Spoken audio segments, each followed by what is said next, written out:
अनि भाइ तिमीले जागिर पायौ त?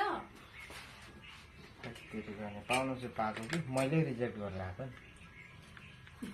कसरी हो हजुर तलबै थोरै दिएपछि अब कसरी एक्सेप्ट गर्नु भनेर नि मलाई थाहा थियो क्या।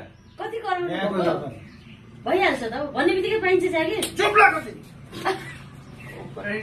यो त के हो कुट्नुहुन्छ जस्तो छोराले जागिर पाएन भनेर फेरि आमालाई पनि विचार गर्दै हुनुहुन्छ त। छोरोले नपाएको बुवा खुसी भयो जस्तो जसरी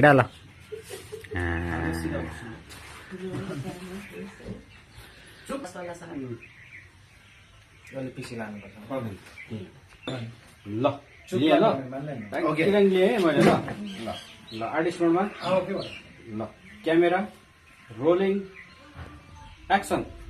अनि भाइ तिमीले जागिर पायौ त? किन बोल्दैन यो के भयो आज?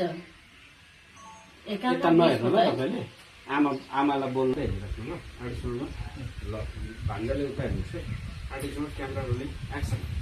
अनि भाइ जागिर पायौ त?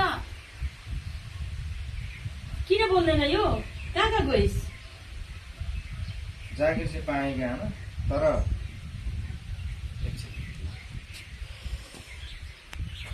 एकछिनमा तपाईँको लिइहाल्नु ल।